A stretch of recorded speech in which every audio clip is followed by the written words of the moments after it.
Lúxusborgari og piparosta baconborgari.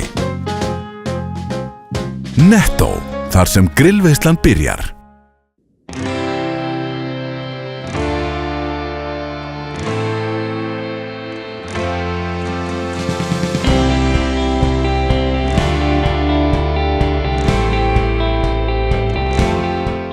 Komið sæl og verið velkomin í Suðurnesja magasín sjónvarps Víkurfrétta. Söngkonur frá Suðurnesjum eru áberandi í þætti vikunar en Fríða Dís Guðmundsdóttir úr Sandgerði opnaði sérstæða sýningu á Ljósanótt og segir okkur nánar frá henni. Tónlistarkonan Elísa Newman Geirsdóttir var með tónleika einnig á Ljósanótt í Höfnunum, nánar tiltekið í Kirkjuvogskirkju og fékk KK til liðs við sig. En við erum líka í boltanum því Keflvíkingar og Njarðvíkingar eru í toppmálum í knattspyrnunni eins og unga fólki á Suðurnesjum sem kíkti í verknám í Fjölbrautaskóla Suðurnesja. En við hefjum þáttinn á söngkonunni Fríðu Dís Guðmundsdóttur sem sýnir á sér nýja hlið. Söngkonan og listamaðurinn Fríða Dís Guðmundsdóttir er með myndlistarsýningu í stofunni í Dús Safnahúsum en sýningin sem ber heitið Próf Tests opnaði á Ljósanótt. Sýningin inniheldur 57 verk en hvert verkanna er stækkaður rammi af óléttuprófi sem stendur fyrir hvern mánuð í því 57 mánaða ferli sem það tók Fríðu Dís að verða ófrísk. Hún segir mikilvægt að opna umræðuna þessi málefni en hún og maðurinn hennar, Þorsteinn Súrmeli, upplifðu það á ferlinu að erfiðleikar við barneignir væru tabú umræðefni. Dagur Súrmeli kom svo í heiminn fyrir 3 mánuðum síðan og dafnar vel. Ég fékk hugmyndina að þessari sýningu 2013 og þá vorum við búin að vera að reyna í 1,5 ár og ég var samt ekkert viss að ég myndi vilja opna mig á þennan hátt en sýningin var alltaf að gera vart við sig í huga mér og svo var ég stödd á listasýningu í París með verkum frá Fríðu Kahlo og þar er lítið verk sem heitir Henry Ford Hospital og sýnir hana í blóði sínu í sjúkrahúsrúmi eftir fósturmissi og verkið snarfniði svo ótrúlega djúpt og þá svona áttaði ég mig á því að listasýningin sem ég var með í huga væri kannski svolítið stærri heldur en ótti minn við gagnrýni og afhjúpun.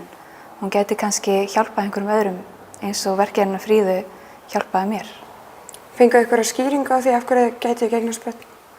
Þegar við vorum búin að reyna í rúmt ár að þá kemur ljós að ég er með endómetríósu og það var svolítið skellur því að þá er þetta orðið einhver vandamál og ég fór að drekka í mig allan fróðleik sem ég fann á internetinu endómetríósu og komst að þeirri staðreynd að 40% kvenna sem greinast með endómetríósu að glíma við einhvers konar ófrjósemi og það var svolítið erfitt að vita en aftur á móti ljósi punkturinn að konur sem eru með endómetríósu að glasafrjóvgun hefur hentað þeim mjög vel.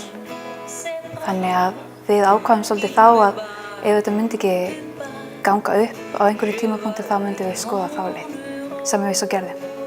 Og það gekk upp eftir einhverjar glasameðferðir, það ekki? Jú, það gekk upp í 7. sinn sem var settur upp fósturvísir og varð á honum fallega degi sem við eigum nú 3 mánuði í dag. Hvernig gengur með hann?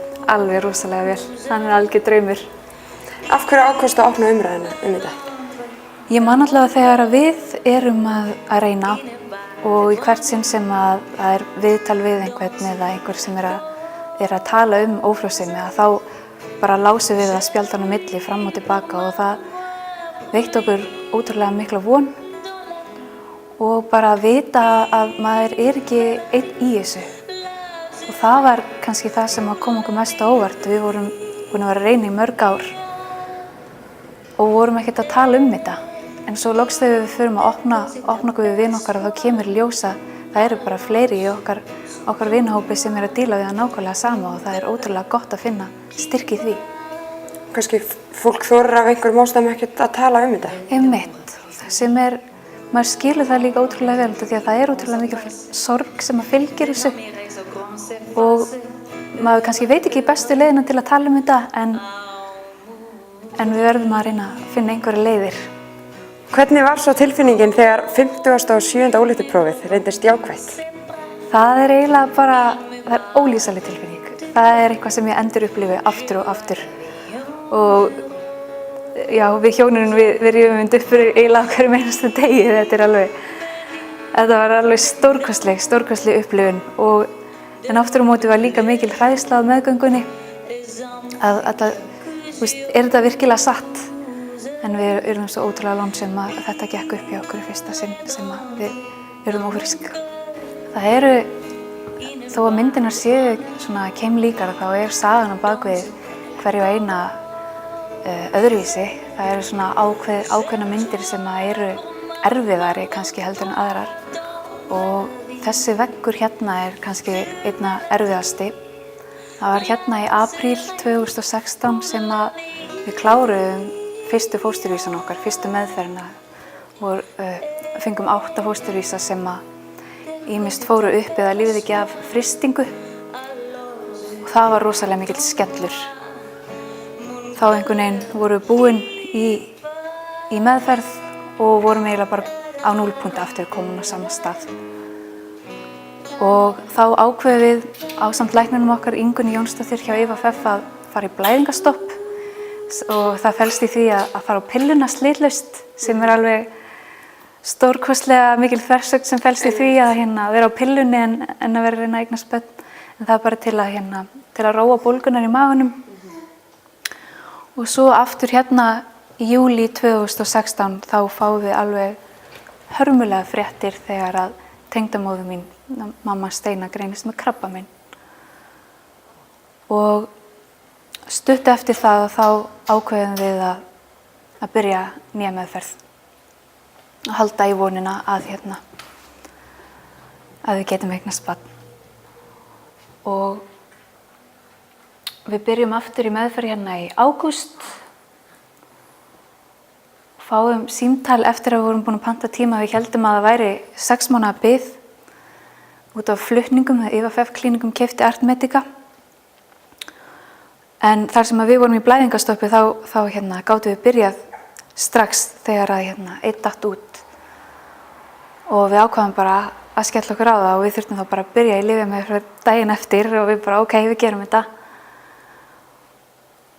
Og sem betur fer. Og við verðum ófrísk í 5. október tökum við prófið. Og meðgangan er erfið, við erum að díla við stórt áfall og svo er það í apríl 2017 sem að tengdamóðir mín fellur frá. En þá eru 2 mánuðir þangað til að Dagur fæðist. En við vorum ótrúlega mikið saman á meðgöngunni og hann fékk að finna fyrir nærveru hennar og við erum þess alveg viss að þau hafi mæst á miðri leið.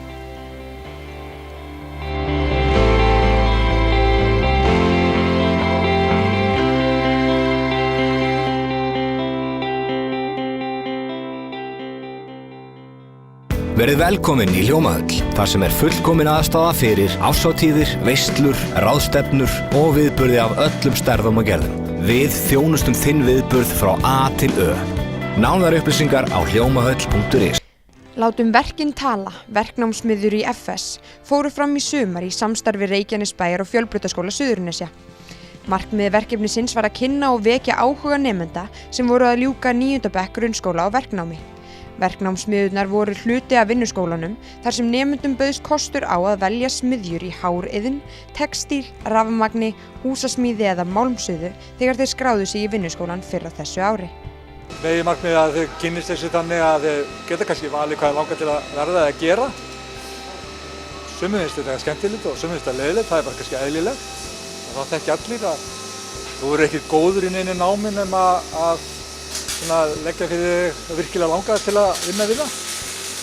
Og í þessu tilfelli hjá mér er það að smíða tening. Ég kenni þeim fyrst að sjóða og svo klippa þeim niður í hann og sjóða hann svo saman, slípa hann á slípibandi hérna inni og svo merkja þær inn á hann og bora göt á hann eftir eins og teningu lítur út. Þannig að þetta er svona lítið stykki að þeir ná að klára stykki til að geta tekið með sér heim. Það var svona markmið. Og mörgum finnst þetta, eða flestum finnst þetta mjög gaman og eru ánægð þegar fara í burtu. Ég er búinn að tala við aðra krakkar sem eru að koma úr hárgreiðslu og smíðinni og þeim fannst þetta mjög skemmtilegt að kemur að gagni.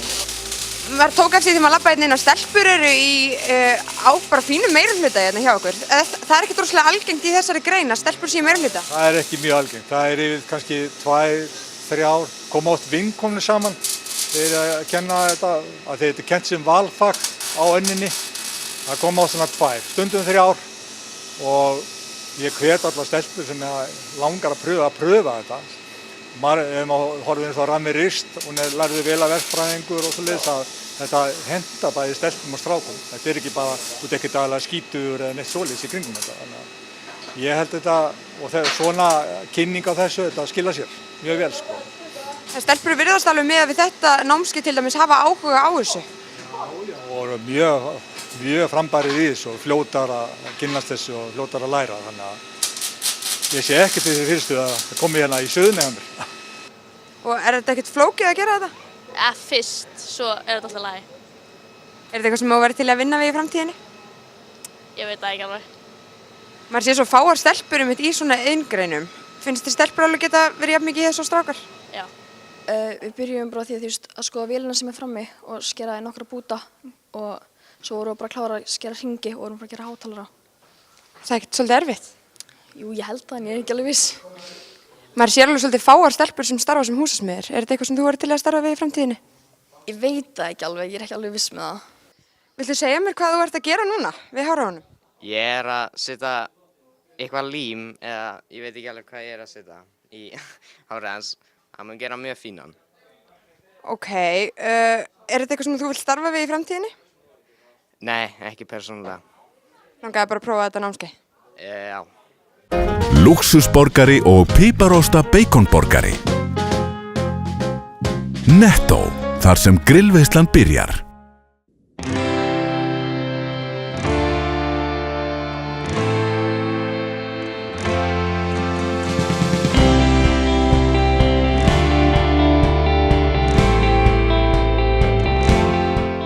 Komið sæl og verið velkomin með okkur í Hafnirnar, í kirkju, Vogskirkju. Menningin blómstrar hér í þessu fyrirverandi gamla sveitafélagi, einu minnsta sveitafélagi á Íslandi, allavega á Suðurnesjum. En nú er það hverfi í Reykjanesbæ. Hjá mér er Elísa Newman, íbúi hér í höfnunum og, já, hvað ég var að segja, menningin blómstrar hér. Já, menningin blómstrar í höfnunum. Hefur nú alltaf gert, hún bara kannski leggst smá í dvala á milli og svo kemur hún aftur upp. Við erum með menningafélag núna sem er að standa fyrir alls konar viðburðum eins og hátíð í höfnum. Þetta er 3. sinn sem við höldum það. Við erum með tónleika og kaffihús og við erum að safna pening til að gera við kirkjuna og laga aðgengi og gera svona ýmislegt. Hér Hafnirnar, já, þetta er vinsæll staður og hér eiga margir rættir sínar að rekja til þessa litla staðar. Það bera margir mikla tilfinningar til Hafnanna. Já, þú kannast nú við það, ekki? Jú, Hafnirnar eru mjög sérstakur staður og það er augljóslega mjög gaman að alast upp hérna. Ég ólst ekki upp hérna en allir sem tala um þetta sem einhverjum ævintýra að ljóma. Það er mjög gaman að vera hérna. Og oft sem að orðið Hollywood kemur upp, út af hverju er það? Það er góð spurning, það er nú ýmsar sögur til að því. En ég held að það sé einhvers konar brandari sem sagt að þetta hefur verið sko aðalstaðurinn í gamla daga til að koma í partí og náttúrulega er ennþá. Þannig að Fyrir nokkrum árum þá voru mörg auð hús hérna en það er ekki mikið um það núna? Nei, ég held að sé bara ekkert. Jú, það er eitthvað autt en það er verið að gera upp flest öll gamlu húsin og þetta er alltaf að lifna við á ný. Hvernig er að búa hérna? Það er bara yndislegt. Bara sjórinn og vindurinn og... Er vindur þetta? Nei, það er engin vindur. Aldrei. Þannig að það er mjög gott. Jarðtengjandi og frábært. Og segja okkur aðeins frá sem þessu tónleika haldið þínu hérna.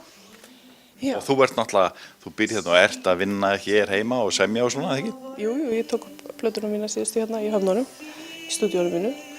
Og já, þessi tónleikar, þetta er 3. sinn sem við höfum hérna menningafélagi okkar heldur tónleika hér. ég gerði fyrsta skipti fyrir 4 mánuðum síðan, þannig ég er búin að spila hann í 4 ára röð. Og þetta er bara svona undið upp á sig og reynum að fá allt einhverja frábæra listamenn til að koma og spila hérna einir. Og við erum með KK núna sem verður alveg geggjað. Við hlakka mikið til að heyra. Ég hlakka líka til að vera hérna með þér og bara takk fyrir að gangi þér vel hérna í Höfnunum. Takk fyrir. Svo margt sem ég vildi segja, svo margt sem ég sé nú eftir, en aðallega eftir þér. Sofð á verðinum skal vaka yfir þér, dragð á langinn allt, ég mun ýta við þér. Ég trúi því staðfasta nú, verða straumhvörf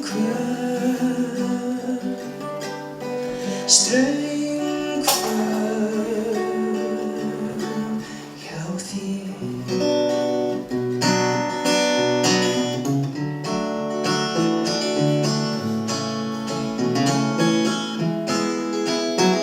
Ég hefði getað verið miklu betri en ég var, ég hefði getað verið sem ég bar. En ég var bara ungur og ég vissi ekki betur, og nú er komið haust, bráðum vetur.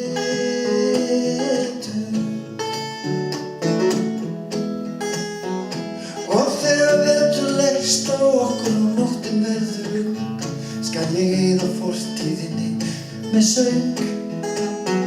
Því það að vera ungur er að vita ekki betur, og nú er komið haust, bráðum vetur.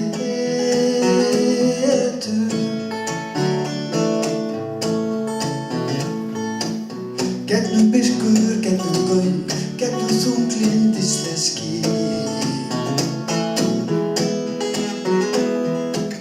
Ef ég leitað ári löng af minningum þig. La la la la la la la la la la la la la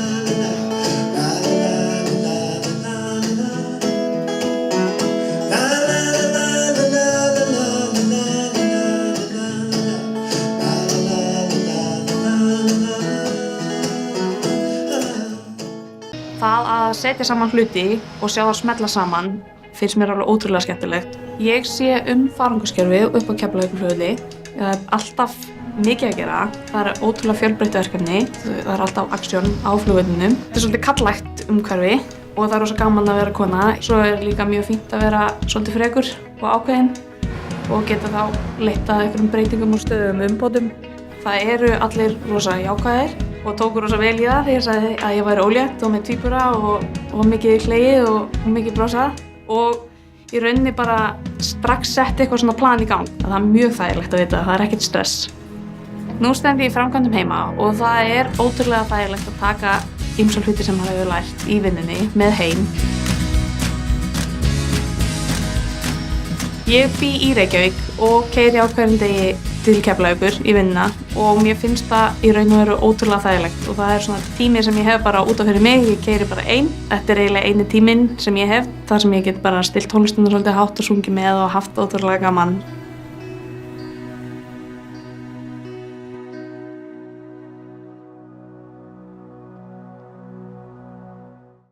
Keflvíkingar áttu gullaldarlið í knattspyrnu eins og það var kallað á síðustu öld, en síðustu ár hafa ekki skilað mörgum titlum í hús og liðið hefur munað sinn fífil fegurri.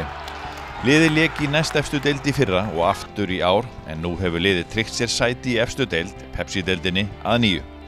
Það er mikill knattspyrnu áhugi í Bítla og íþróttabænum og nú hafa Keflvíkingar tekið gleði sína á ný.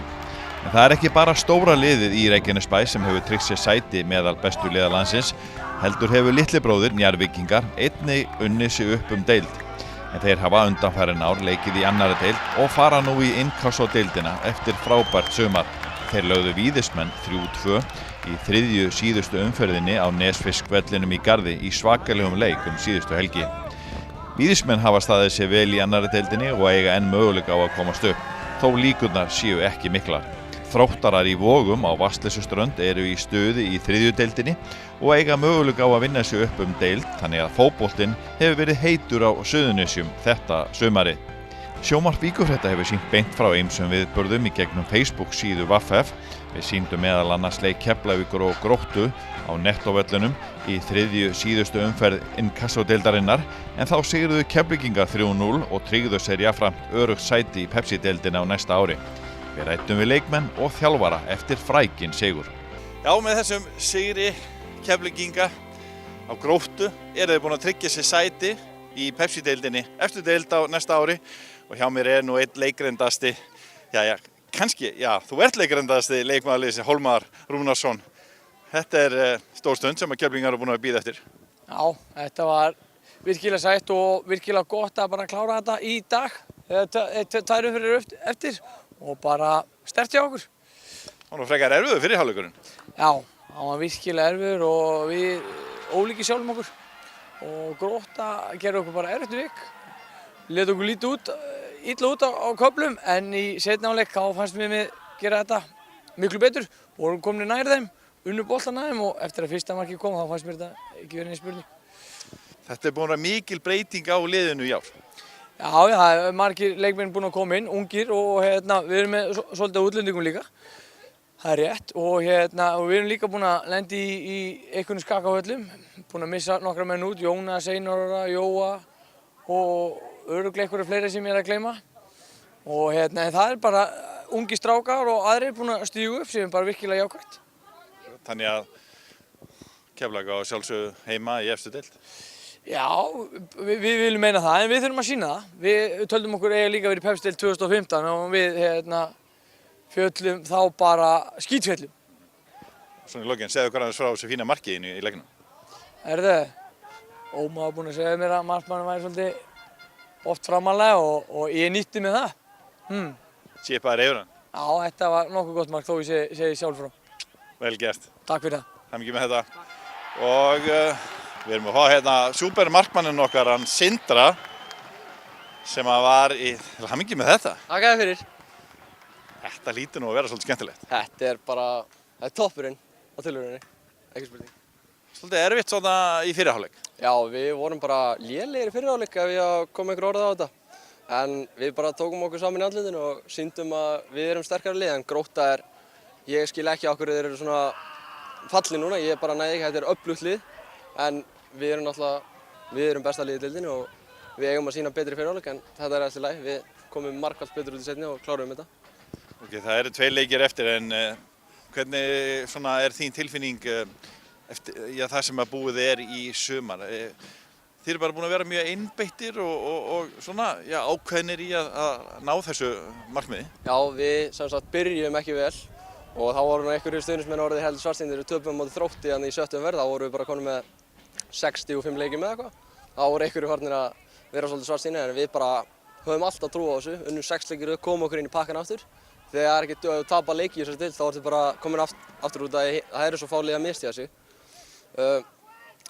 En samt eftir það eru bara mjög mikið balans í liðinu. Við erum samt búin að tapa 2 leikjum á móti liðum fyrir neðan okkur. En eins og ég segi, þessi deild bara, hún fáránlega erfið og þú getur tapað á móti hverju sem er. Þú fékkst það verkefni í vetur, að taka við Keflavíkurliðinu, sem var í svona hálfgerðu basli í fyrra. Og nú þetta verkefni að takast, að koma liðinu upp í efstu deild. Þó að séu 2 leikir eftir, hvað telur það hafi svona gert gæfu munin? Ég held að séu mjög margir samverkandi þættir sem að þurfa að líta til. Ég held að við tekið margar réttar ákvarðanir í vetur.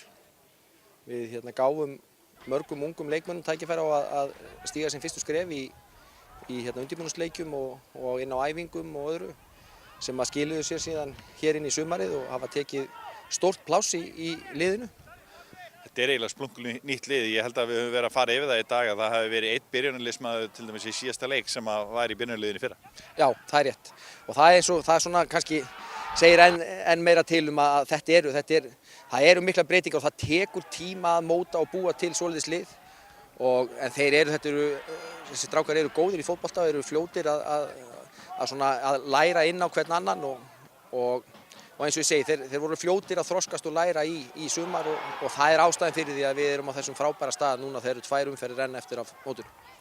Þú ert að segja mér líka að þið hafi verið að vinna svolítið í andlega þættinu. Þú hefur verið að reyna að halda liðinu á jörðinni og einbeita sér af svona hverjum leik fyrir sig. Þetta er gamall frasi en hann virkar. Já, það er akkurat, þetta er frasi og frasi verður ekki til að neinu og það er bara staðreynd. Ef að þú nærð að setja alla þína orku og alla þín fókus í næsta verkefni sem þú ert að fara að glíma við, að þá eru líkurnar á því að þú gerir góða hluti mun meiri heldur en að þú ferð að hugsa og velta fyrir þér hlutum sem að þú getur ekki haft áhrif á. Eins og til dæmis í kvöld hjá okkur að við reyndum að forðast það að hugsa Fylki Þrótt. Að einbytta okkur algjörlega okkar vegna þess að við gátum ekki haft nein áhrif á hvernig Fylkir Þrótti myndi fara, en við gátum haft áhrif á það hér og það heppnaðist ágætlega fannst mér svona þegar mesti skjálfti var farin úr mönnum eftir fyrri hálfleik. Leið við þökkum fyrir áhorfið, minnum við á aðra miðla Víkurfrétta. Við erum með vikulegt fréttablað sem kemur út á 50 og það er einnig hægt að nálgast það á Víkurfrétta vefnum. Á vefnum erum við mjög öflug líka í fréttaþjónustu, nýjar fréttir alla daga vikunar og fyrir kylfingana á kylfingur.is. Golffréttir alla daga ársins, takk fyrir. Og við kynnum nýja liðsmann á Víkurfréttum. Þetta er hún Rannveig Jónína Guðmundsdóttir. Kemur úr Grindavík. Já, takk fyrir það, Páll. Endilega verið duglega að senda okkur hugmyndir efni á miðla Víkurfrétta. Við sjáumst í næstu viku. Þökkum fyrir okkur og verið sæl.